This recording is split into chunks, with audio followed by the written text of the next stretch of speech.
Hi, my name is Laura, as some of you know, and I am an alcoholic. The reason that I'm happy is that I have 10 years sober today. Yes. October 29th, 2011 is when I got sober for the last time. I had, before that, had a string of relapses lasting from 2 days sober to 6 months sober. And, but October 29th, 2019 is the last time I picked up or had a drink. Well, October 28th and October 29th was my first day sober. And here we are 10 years later, 10 years later. And I'm just so happy. And I wanted to,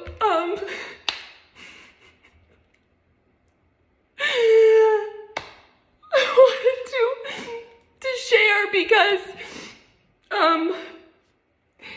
I want you to know that it's possible for you too, if you're out there struggling, or if you know someone, friends or family, and share this and let them know it is possible. It is possible. Sobriety is possible, and I'm proof.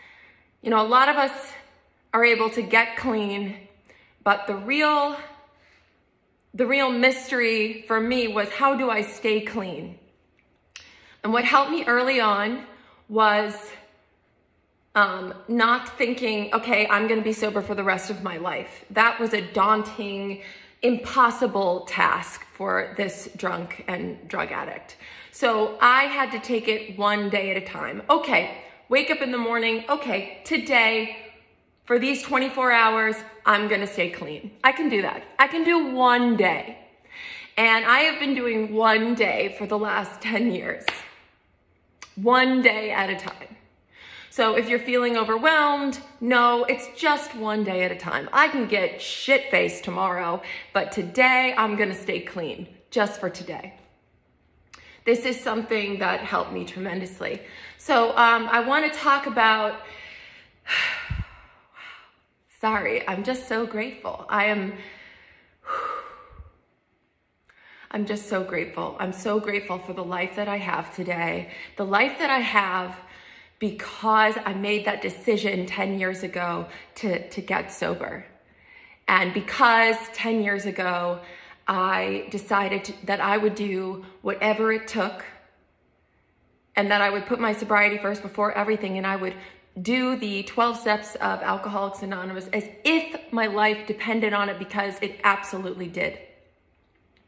I was one of those drunks and alcoholics who wasn't on Skid Row. I wasn't homeless. I always just managed to get by, either by sleeping on friends' couches or just barely paying the bills with unemployment or my sporadic commercial work.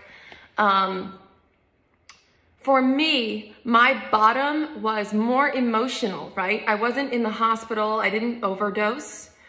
But it was an emotional bottom. I was in a perpetual state of fear, of that 1,000 forms of fear that you hear about, of constantly terrified that I was going to lose what I had or never get what I wanted. I was selfish and self-seeking to the extreme. It was all about do, re, mi, me, right? I was a liar. I was a cheater. I stole. I didn't care about being a good person. I was deep down always, but I was very sick. I was very sick with a disease called alcoholism, a fatally progressive disease that runs in my family. And I got those lovely genes, right? So I believe that I was born with those genes, and that once I started drinking and using, the shit went crazy. The shit hit the fan. It was fun, and then it was fun with problems, and then it was just problems. So anyway, my bottom was because I knew I had so much more I knew that life was meant to be so much more than what it was at the end of the day. So, you know, I think that when I was starting to get sober early on, when I tried to get sober early on before I actually got it, when I started realizing that I had a problem around 18, 19 years old, and I would very occasionally go into recovery meetings to hear what it was about, because I felt that I drank and used differently than my peers.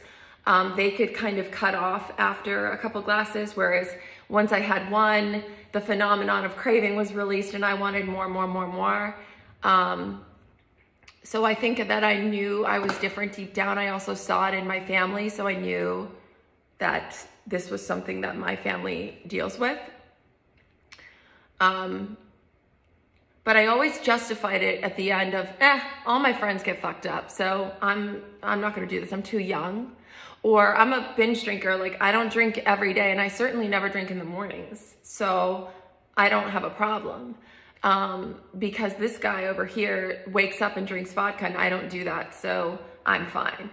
But for me, I was a binge drinker, so I wouldn't necessarily drink or use every day, though towards the end I did. But when I did drink, it would lead to, I couldn't stop most of the time, and I ended up using really hard drugs, and I didn't care how much I took, and it was never enough, and got to the point where I just didn't care if I woke up in the morning. But I just want to take you back to where it started.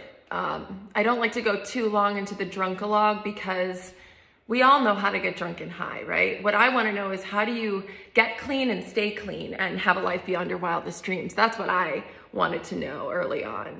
But just to take you back a little bit, my first drink was when I was 12 years old. I went to this horse ranch in Wisconsin every year with my family, and we rode horses, and my sister snuck a bottle of vodka, and she put a little splash of vodka in our Sunkist orange juice bottles, my friends and I, and just one shot of vodka each. We drank it. I felt warm and fuzzy everywhere. I instantly loved it.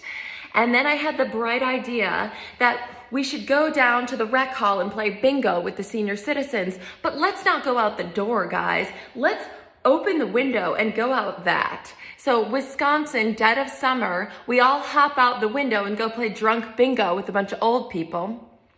We get back in. My mom is standing there furious. I can see her face just seething. And I said, "Mom, what's going on?" She pointed up to the ceiling. I look up.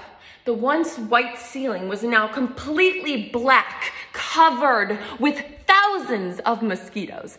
Thousands, because I had left the window open, because I crawled through it thinking that would be more fun than using the door. And if anyone's from the Midwest, y'all know that humid ass weather, mosquitoes motherfucking love it. And they came flocking in and covered the ceiling. And my friends and I spent the next 4 hours standing on chairs with shoes on our hands, killing all the mosquitoes until they all died. I just had all these dead, bloody mosquitoes flying on me. And that was my first drink, and that was my first consequence. So the consequences for me of drinking started right away. So then after that, you know, I didn't become a raging alcoholic at 12, right? But around 15, when I got into high school, 14, 15, I discovered weed. I started using, you know, on the weekends, and by 15 or 16, I was definitely smoking weed every day, and drinking on the weekends. And then around 16, 17, I discovered Coke, and I would do that maybe once a month, which turned into once a week, which turned into a couple times a week. Like I said, it's a fatally progressive disease, so it definitely escalated. And like I also said, it was fun, and then it was fun with problems, and then it was just problems. So those first couple of years of drinking and using were fun. I didn't just drink and use to numb the pain of life. I also drank and used when I was excited, to intensify that excitement. I drank and used just to feel good. and to numb and to fill that hole in the soul, although I wasn't aware of that. So then around 17, and I should just say this, in high school, I was a terrible student. I had undiagnosed ADHD. I had alcoholic father at home drinking. And I was a terrible, terrible, terrible student. I couldn't focus. I felt like an idiot. I couldn't take tests. I was getting straight D's. And I was the class clown. All I wanted to do was make you laugh. Huh? What do you know? But I was obsessed with it. Obsessed with making people laugh. And because I felt so dumb in school, I think that I just thought, fuck this, I'm gonna rebel. I don't need school, I'm not good at it, so I don't need it. And I took this very rebellious attitude. And truthfully, I just loved getting high and I loved getting drunk, and I was very rebellious. So I was constantly ditching classes. I was convincing my friends to ditch class too. I was really good at doing impressions. So my friend Jack, I could do a perfect impression of his mom, Carolyn, and I would call the school dean's office and say, hi, this is Carolyn McAlpin calling. Jack's got the flu, so he's not gonna come in today. Just wanted to give you a heads up. Okay, bye, Sharon. And then Jack and I would go, to the local graveyard and get high. And I even did impressions of my Macedonian friend, Vasil Garvanlev's mother, and I would call him out of school too. Anyway, I'm getting sidetracked, but so yeah, I was getting into trouble. I had gotten arrested twice in high school for possession of marijuana and then curfew. And my friends called me Cuffs, whatever. It was just, I was a rebel, and so was my dad. And I remember one time I got arrested. My mom picked me up from the station at 4 in the morning. And I remember when we got home, my dad was just like, he didn't punish me. He was just like, fuck those cops, Anyway, so then I moved to LA at the ripe young age of 17 years old because I knew that I wasn't about to get into any college, no way. And I wanted to be an actress. So I moved to Los Angeles and I slept on my friend's couch, and we just continued the crazy cycle. And I think leaving home and going to a city like Los Angeles really sped up my addiction. And I'm almost grateful for it, because I feel like that's one of the reasons I got sober so young, is because my addiction just sped out of control. I quickly met a guy who told me I quickly met a guy who told me he was a photographer and that I was beautiful and that I should be a model. And then he moved to New York, and he asked me to move to New York. And so I moved to New York with this guy who I met once at a nightclub at 2 in the morning, who told me I should be a model. And I flew to New York City to move in with him to his dingy studio apartment. Turns out he was a drug dealer, and which was amazing for me because I got free drugs. So, but he turned out to be very abusive physically, emotionally, and, would break my phone, so I didn't have a way to contact my parents. This was when I was 18. And, he was incredibly abusive to me, but I was so addicted, and he was my source. So I just kind of stayed with him until it got really, really bad. I remember at one point, my mom, in a desperate attempt to get me home from New York, called and said that my grandma was dying, and I was devastated. And the abusive boyfriend, I was crying to him, and he said, okay, yeah, you should go home for the funeral. I fly home. My mom looks at me. She goes, Grandma's not dying. I said, what? She goes, yeah, Grandma's fine. I just needed to get you home, and I knew that was the only way. Well, I should have stayed home, but because my addiction was so strong, I was angry. I was angry that she lied, although now I understand there was a very good reason behind it. My grandma was like, hey girl, you want to go run the 5K? She was fine. But I was angry and rebellious and addicted, and so I flew back. I flew back to New York, and we ended up back in LA, and the drinking and using escalated, and it got to the point where, well, he got so abusive, and then eventually he went to jail, thank God. So he's off in jail. My sister moves out with me in LA, and she's trying so hard to get me to stop using, but no one could. And that's another thing is, No one can get you sober but you. And if you're watching this and you have a family member or friend who's in active addiction, I'm so sorry, but you can't get them clean. It has to be them. It has to, come from them. And we have to have that willingness, just that little bit of willingness and open-mindedness to say, okay, maybe there's a better way. Maybe there's a better way to live. And oftentimes, sadly, it takes hitting bottom.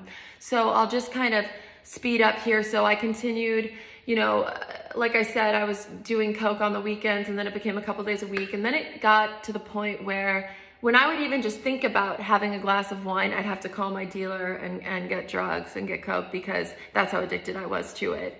I couldn't even think about having alcohol without knowing that I would need coke. And that's another thing, I'm grateful for it, because it's such a shitty, horrible, hardcore drug that it took me down really, really fast. So I think one of my breaking points was when I was living with another boyfriend, because that's what I would do. I would hop to boyfriend to boyfriend to boyfriend, thinking they were gonna solve my problems, and truly feeling incapable of taking care of myself, thinking I needed a man to complete me. So I was on one of my boyfriends. This man was quite a bit older than me, daddy issues. And I was done with him. He was amazing, but he wanted to get married and have kids, and I was now, 19, 20 years old. I didn't want to do that. I wasn't ready. So instead of just sitting down and having an adult conversation with him and telling him, hey, I don't want to settle down and have kids. I think we should separate or break up. No, I didn't do that. No, I was so afraid of confrontation and didn't know how to just have adult, mature conversations. So instead of confronting him that I was done with the relationship, I went to a bar. I met some random Irish dude at that bar. He asked me if I wanted to drive to Mexico the next day. I said yes. So we drove to Tijuana in my car with a guy who I met once, right? This is a pattern, dangerously impulsive, trying to just run away from conflict and responsibility. And it was horrible. I didn't even get along with this guy. He was an asshole. So I'm driving with the Irish guy to Tijuana, and we decided to stop in San Diego and stay at a motel overnight and then continue the drive the next day. So we stop at the hotel, and at around 1 in the morning, we get in this horrible drunk-induced fight. He was also an alcoholic, and I don't even know what the fight was about, but we were screaming at each other. We had just met. It was ridiculous. And so I said, I'm going to go for a walk on the beach. I'll be back. So I go for a walk on the beach, and as I'm walking at 2 in the morning on some random beach in San Diego, while this guy I barely knew is at this motel and my boyfriend is at home worrying, where the fuck am I? And I'm just pondering my terrible life decisions and not quite sure why I'm making the decisions I am. Lots of self-hatred going on, and I continue walking down 2 a.m. And this one broy frat bro comes up to me and he's like, hey, you want to go have a drink? We're drinking with my friends in the garage. And I turn, and you would think 3 random guys asking me to go in their garage and drink, run. But no, I heard drink, I heard beer. I'm going. This sounded like a perfect idea. Sure, I'll have a drink. So I walk back with him, and we're sitting in this garage, and we're all drinking beer, and they're all looking at me. And, we made a little small talk. And as I'm looking around, chugging back my beer, I start realizing that I don't know any of these men. And I am just a 20-year-old drunk girl by myself in this garage at 2 in the morning. And what am I doing? And why am I here? And how did I get here? And I just had this moment, this fight or flight moment of Laura, you have to go now. And so I get up and I say, I think I'm gonna go now. And right as I did that, one of the guys shot up really quick, ran to the garage door opener and pushed it to close the garage so I would be stuck. Well, when I tell you I ran faster than I ever have in my life, I ran out, the garage doors coming down, and I duck my lanky ass under it, and I start sprinting like crazy down the beach back to the motel. Then all of a sudden, whoosh, glass bottle almost hits me in the fucking head. This dude threw a glass bottle of alcohol trying to hit me in the head. They were definitely planning on raping me. I just know it. And so I ran back. I made it to the motel, and I'm shaking, and I'm so scared, and I don't see the guys anymore, and I bang on the door because I don't have a key, right? The guy who I was staying with had the key, and I'm banging on the door, no answer. Banging on the door, let me in, let me in, let me in. No answer, no answer. I keep banging, I keep screaming. He had locked me out. And so I went to the hotel lobby, and I said, I'm locked out of my apartment. The receptionist comes, and he opens the door for me, and there this asshole is, just lying on the bed pretending to be asleep. And I walk in, I storm in, and I start screaming at him, how could you lock me out? I was being chased, I was being chased. And I whoosh, smack him across the face so hard. And he says, you're a psychopath, da da da da da da da. And it was, of course, a whole nother blowout. And this was my life in a nutshell. It was constant chaos, constant drug and alcohol induced drama and chaos and deceit. And, but we made up, and we continued heading to Tijuana.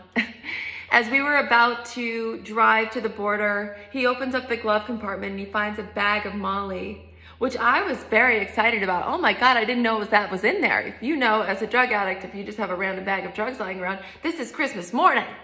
But I didn't know it was in there. And I was like, oh my God. And he was like, we have to throw this out. Are you crazy? We don't want to go to Mexican jail. And I said, no way we're throwing it out. I'll put it up whatever hole I need to. We are not throwing this out. And we had this huge screaming fight about that. And we ended up like chucking it out the window or something. And I was pissed about that. So that's another bit of insanity, right? I was fully prepared to risk going to jail in Tijuana over not losing that bag of 5 pills. That's addiction, right? There was something going on in my brain. You know, my brain, my addict brain, when I'm in active addiction, nothing is more important than getting high or drunk. Nothing. Not avoiding jail in Tijuana, not driving off with a strange man, not flying to New York with an abusive drug dealer. Nothing is more important than getting high.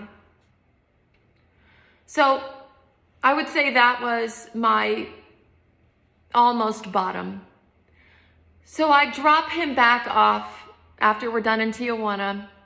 I drop him off at LAX. He flies back to Ireland. And I drive back to West Hollywood to my apartment that I shared with this poor man, my then boyfriend. And I walk in and he says, you have to leave. You have to go. It's done. You have to go. And so, sorry, I'm not letting Steven in. I gotta finish focusing on this. So I arrived full of shame, and as I often did. And he said, you have to leave. You have to go. And I said, okay. And I called my mom, distraught, and I said, Mom, you know, can I come home? I just want to come home. And of course she said, yeah, of course you can. I think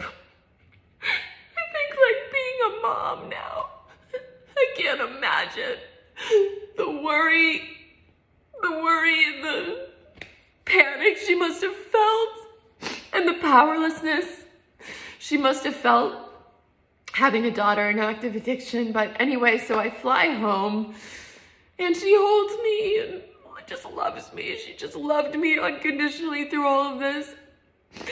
And then my dad's like, hey, you been to the gym lately? Like, just oblivious. He's so funny. But anyway, I then call my aunt, who is my godmother, my Aunt Denise, and she's the only sober person in my family. And she had about 20 years clean. And so we go and meet at our favorite Mexican restaurant, which reminded me a little too much of the Tijuana trip. But we sit down, and she's got her big fur coat on and her cigarette in her mouth and or in her hand. And she's got, you know, this big, beautiful curled hair and a full face of makeup.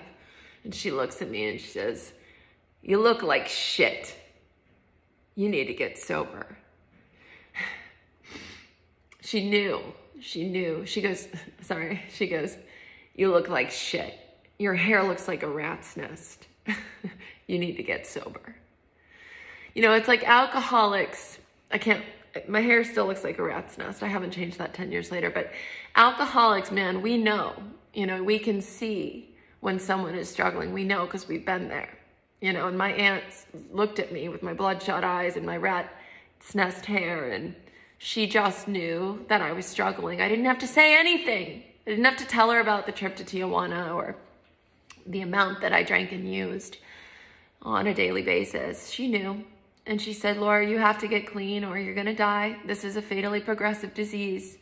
And, you know, I got sober through working the 12 steps and going to rehab. You know, she went to rehab, and a lot of people go to rehab. You know, she was one of those, you know, drank in the morning and till night, and she needed to go to a rehab first. And a lot of people do. So did my husband. He's been to 2 rehabs.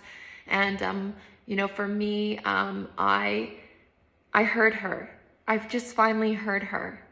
And I flew back to Los Angeles, and I moved in with my sister and her roommate, poor roommate, Rebecca. Shout out to you, Rebecca. And I slept on their couch, and I cried, and I cried, and I would walk to AA meetings every single day. And I just knew that life was meant to be more than what it was. I knew that life was meant to be more than this perpetual state of depression, anxiety, and fear. I knew in my soul that life was meant to be more than what it was. I was done fighting. I was sick and tired of being sick and tired. And so I started going to meetings. I would get maybe 20, 30 days sober, and then I would relapse. I remember I would go to meetings, and then I would buy a bottle of wine on the way back from my meeting. I wanted it, but I wasn't quite ready. And then I did this thing where, well, I won't drink and I won't do coke because those are my problems, but weed was never my problem. So I won't drink or use hard drugs, but I'll just smoke weed. And so I did that for a while. And so I would go to meetings high on weed, but still think my life was manageable. And then what happened there was I had about 60 days sober off alcohol and hard drugs, and I was just smoking weed. And then this French guy, this like super hot French guy, clearly I have a thing for foreigners. I mean, my husband, like, come on. German, Irish, English, and this dude's French, okay? So, anyway, meet this super hot French guy, and he asked me to go to dinner, right? And so we go to this beautiful restaurant in Hollywood, and you know, I get all dressed up, and he's, you know, just all elegant in his frickin' French ass suit, and he looks at the waiter and he says, "Okay, we will have 2 glasses of Pinot Noir," and I was like,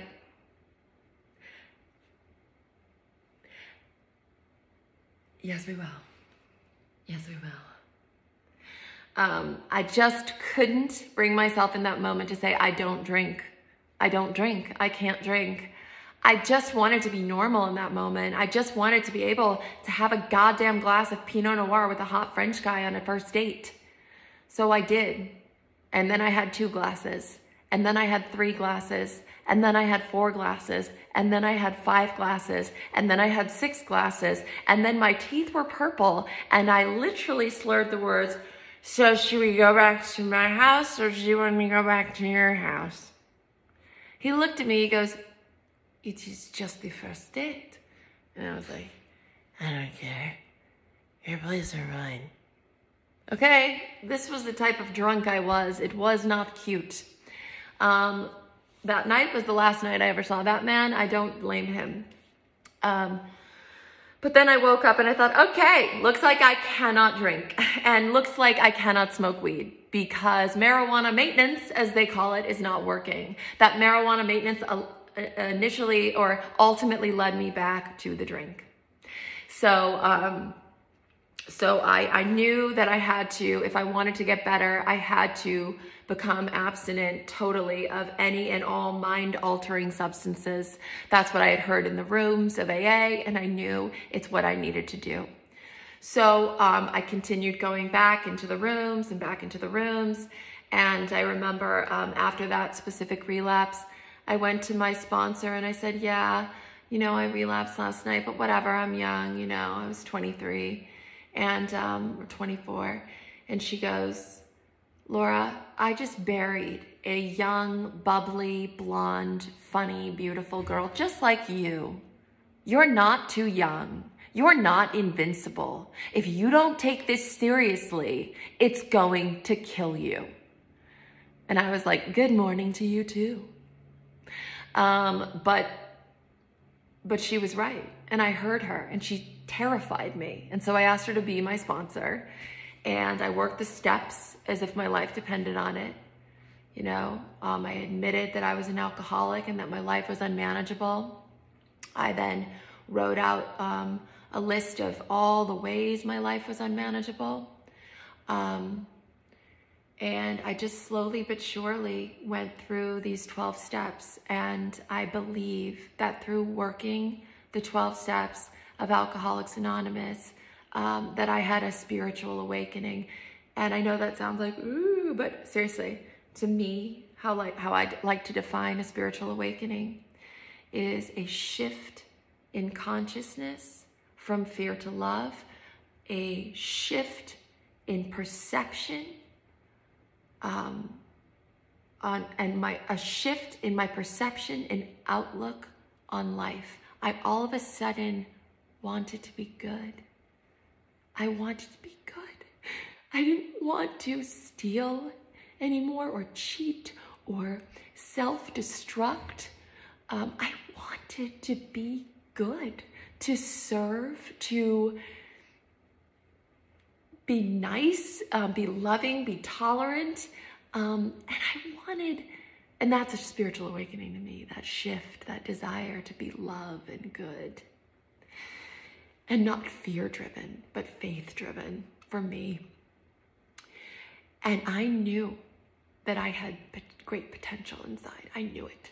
I thought back to all those times I made my friends piss themselves laughing from my prank phone calls and my acting like a clown as a child, and how much joy that gave me, making people laugh. And suddenly that wasn't the most important thing anymore. The most important thing was filling that hole in the soul with drugs and alcohol, and I was just sick, and I was addicted. I was addicted to drugs and alcohol, and although I had these great dreams of making millions of people laugh around the world, all of a sudden these stupid drugs and alcohol became more important. And I knew that if I kept using and drinking, I would never reach my personal potential.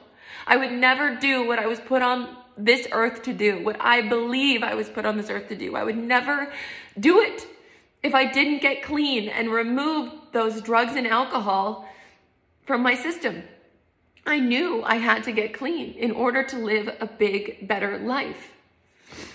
And so once again, I crawled back into the rooms of AA, and eventually it stuck. On October 29th, 2011, it stuck. And now I can tell you, and y'all know my personal business, right? I post candidly on here about it. I'm not pretending my life is perfect in any way. Y'all know that I've struggled through the years at times, but I can tell you with certainty that my life is so much bigger and better and more beautiful since I got clean. My life is full and abundant, and when I have difficult times, whether it's with Stephen or my children or myself or my family or my friends or my career or my health, I don't have to drink or use. I don't have to do that. Before, whenever I would have a struggle, whenever I would get depressed, whenever I would not want to confront this challenge in my life, I would end up numbing it out and I would never grow. Now, in sobriety, I'm taught to uncover, discover, and discard. It's not toxic positivity. We're not just, oh, everything's great. No. I call my sponsor. I start ranting about my problems. She says, stop. I am not your therapist. Stop vomiting out your problems onto me. Get a pen to paper. Write down, what's your resentment? What is your fear? What area of your life does that fear affect? Your self-esteem, your ambition, your relationships, your pocketbook? Write it down. What is your part in that situation, Laura? Oh, you don't have a part? You were wronged, you don't have a part? Your part is holding on to it, not being able to forgive everything and everyone. See, us alcoholics, we cannot afford to walk around resentful. I always say normies can walk around, they can afford to walk around saying that's an asshole, that's a prick. We can't do that. Resentments are our #1 offender. They're the first things that will take us out.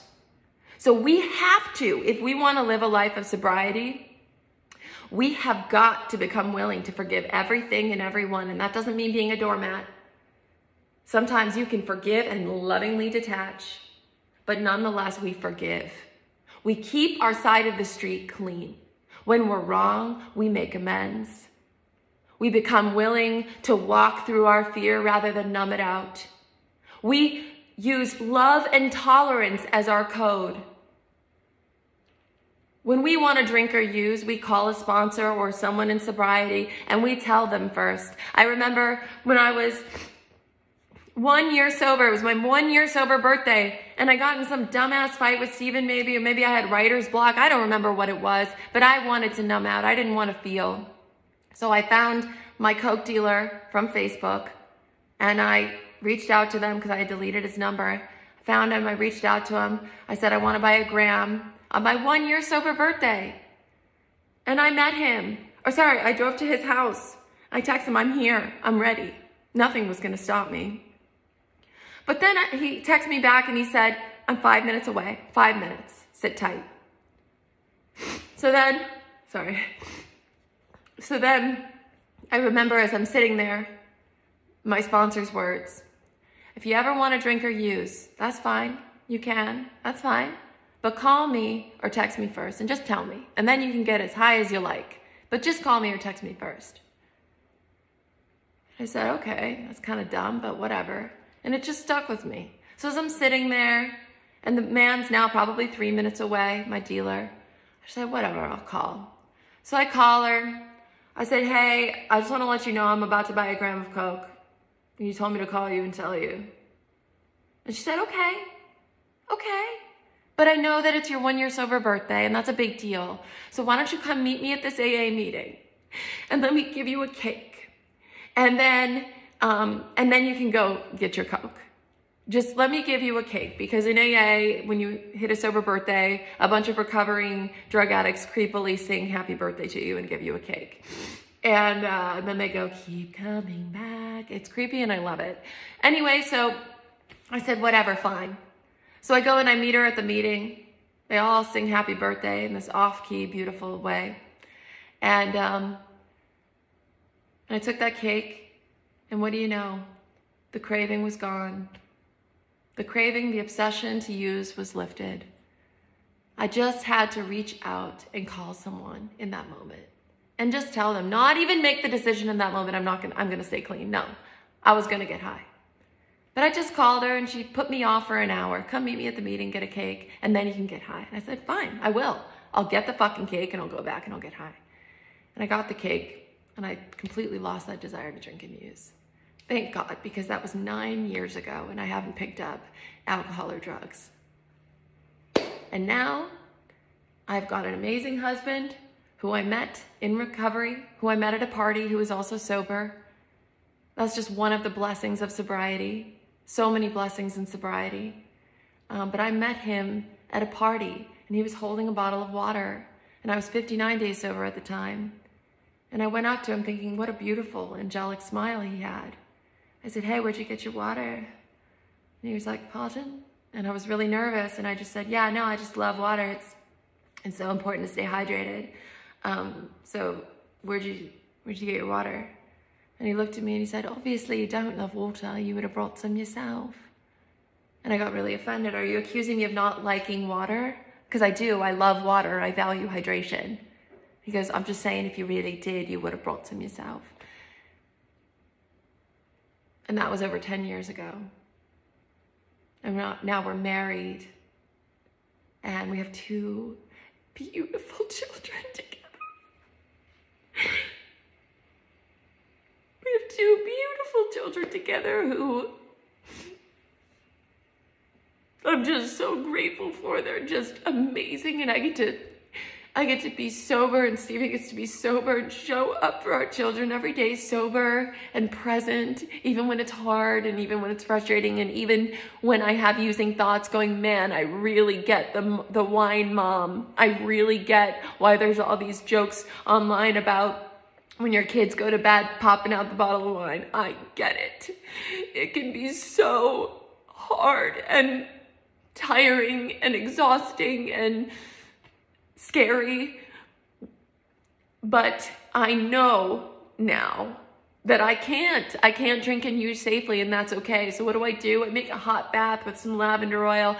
I call my friend or my sponsor. I pray, I meditate, I watch trash TV, I binge eat, you know, some snacks, and I know that's not great, but whatever, man, whatever gets you through, you know, those hard moments. You know, you just, 1 minute at a time, 1 day at a time, you just don't pick up that first drink or drug.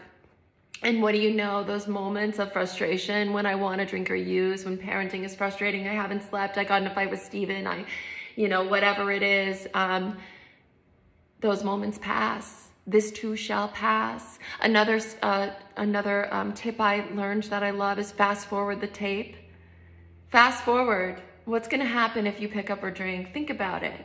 I know you want to drink or use right now, but think about what's going to happen. Fast forward 24 hours. Where are you going to be? What's going to happen? It's never worth it. And these hard moments will pass. They always do. So today, I have 2 amazing children, an amazing husband. It's progress, not perfection. My life is not perfect, but I don't have to drink or use over the struggles. I can get through anything today without drinking or using. So if you're watching this today, please know, and you're struggling with alcohol or drugs, please know it's not too late for you. You're here today. You made it another day. And a lot of people are not that lucky. My beautiful cousin Amanda was not that lucky. She was 38 years old, maybe 37, when she died last year in August of 2020. She overdosed in the shower. She was sober and she relapsed, and she just took a little too much. I talked to her 2 months before, and she was happy. She was telling me about her amazing new business venture.